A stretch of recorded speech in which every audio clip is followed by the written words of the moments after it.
kawan-kawan artis yang kenal ajak aku ke hotel. Kita pun pergilah. Rupanya dekat situ ada lelaki-lelaki VIP. Aku nak cakap takut tau. Terkejut Ingatkan ada bawa makan-makan ke apa. Tak. Memang ada orang yang menunggu-nunggu ni untuk masuk ke bilik-bilik. Aku tak nak. Dia tak nak hantar aku keluar. Lama juga untuk aku tarik tali kan. Orang ajak tak nak.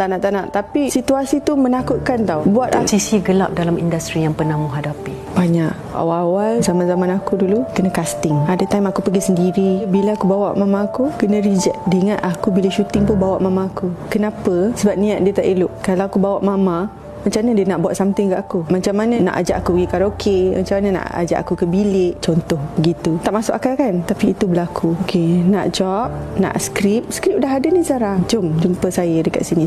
Mana karaoke? Macam mana ni? Tempat karaoke lah, bukan tempat meeting. Boleh, pergi. Tak tergamak nak cerita Aku sentiasa percayakan orang tu kita dah pernah jumpa beberapa kali. Dia producer lah dulu. Sekarang tak tahu. Banyak orang yang buat aku ni sekarang tak ke mana. Satu hari tu nak karaoke, pergi. Aku pergi dengan kawan aku. Bila kawan aku keluar, dia suruh keluar. Okey, dia suruh buka baju.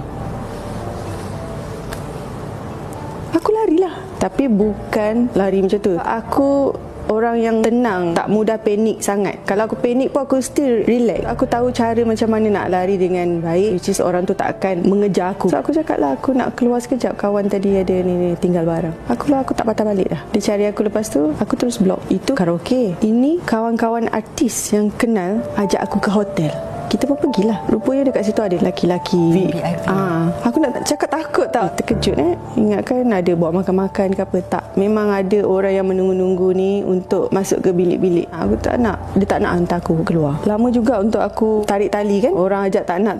Tapi situasi tu menakutkan tau. Buat aku rasa kenapa buat aku macam ni? Aku dah percaya, tapi kenapa ajak aku buat benda-benda macam ni? Dia ingat mungkin aku macam dia lah, sejenis yang easy keluar. Memang aku perlukan duit waktu itu. Buat apa benda tu? Tak baiklah. Aku bukan dengan cara itu. Jatuh bangun pun aku still dengan cara yang baik. Ada yang menawarkan diri untuk berlemu? Ada. Bahaya tau untuk di tahap itu. Kita dah masuk ke situ kan. Aku pun sejenis bukan yang banyak mulut. Okey, jom ikut. Tanya-tanya macam tu. Okey. Sebab dia kata kawan-kawan. Hotel. Yes, hotel. Tapi hotel ada lounge, ada kafe. Kita ke tahap itu saja. Bukanlah sampai ke atas, ke bilik dan sebagainya. Dari dulu tak ada pun aku bermewah-mewah dekat media sosial aku ke tunjuk itu ini. Beg aku nak beli pun aku berfikir-fikir. Sampai ada satu tahap peminat dia email aku, tanya, awak ni tak ada ke kasut lain, beg lain? Asyik sama je. Aku macam tepuk dahi. Ya Allah, aku baru perasan yang ada orang memerhati. Benda yang dia cakap tu betul lah. Untuk orang-orang sekarang kena double triple